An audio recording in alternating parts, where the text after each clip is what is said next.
இன்றைக்கி கிள்ளு வடகம் இல்லைன்னா வெங்காய வடகம்னு சொல்கிறேன் கூழ் வடகம் போட போகிறோம். அதுக்கு வந்து ஒரு படி அரிசி இட்லி அரிசி ஊற போட்டிருக்கேன். அதுக்கு 20 பச்சை மிளகாய் எடுத்து வச்சுருக்கேன். இந்த பச்சை மிளகாவை நம்ம மிக்சியில் ஒரு அரைச்சிட்டு அப்புறம் இந்த அரிசியோடு சேர்த்து நல்லா மையாக அரைச்சி வச்சுருவோம். எப்படின்னு காமிக்கிறேன். நேற்று அரைச்சி வச்ச மாவு இது. இப்போ 1 லிட்டரு தண்ணி கொதிக்க வச்சுருக்கேன். அதில் இந்த கட்டி பெருங்காயத்தை போடணும். ஒரு கைப்பிடி உப்பு. இது பெருங்காயம் உப்பெல்லாம் கரையட்டும்.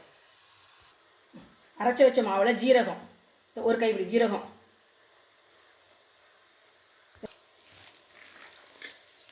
நல்லா இதோட நல்லா கலந்துடணும். இல்லை வேணுங்கிற தண்ணியை ஊற்றிக்கணும்.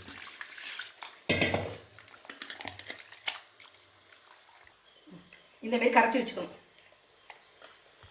நல்லா கொதி வந்துருச்சு. இப்போ இதில் ஊற்றணும்.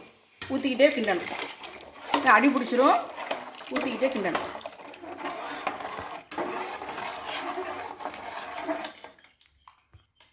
இது நல்லா கை விடாமல் நல்லா கிண்டணும். நல்லா அடி பிடிச்சிடும். இன்னும் நல்லா கெட்டியாக வரணும். நல்லா கெட்டியாகிடுச்சு. இதை கொஞ்சம் நேரம் சிம்மில் வச்சு மூடி வச்சுருவோம். அப்புறம் இன்னும் நல்லா வெந்து வரும். கிண்டி வச்ச மாவு இல்லை வெங்காயம் வந்து சின்ன வெங்காயம் வந்து பொடி பொடியாக அரிஞ்சு வச்சுருக்கேன். அதை கொஞ்சம் கொஞ்சமாக போட்டு இதில் பிசைஞ்சு கிள்ளி வைக்கணும். கிள்ளி வைக்கணும். இருக்குங்க. இதுமாரி கிள்ளி வைக்கணும்.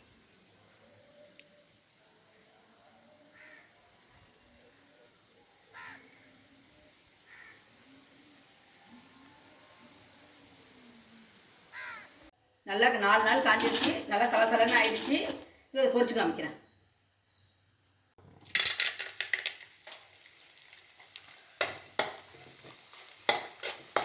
அப்படி சூப்பராக பொரியுது பாருங்க.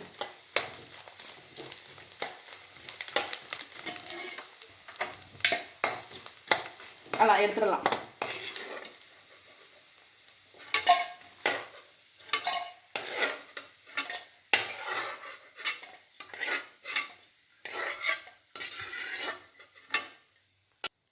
எப்படி சூப்பராக வந்திருக்கு பாருங்கள். இது பழைய சாதத்தோட சாம்பார் சாதம், ரசம் சாதம், மோர் சாதம் எல்லாத்துக்குமே தொட்டு சாப்பிட்லாம். அவ்வளோ டேஸ்ட்டாக இருக்கும்.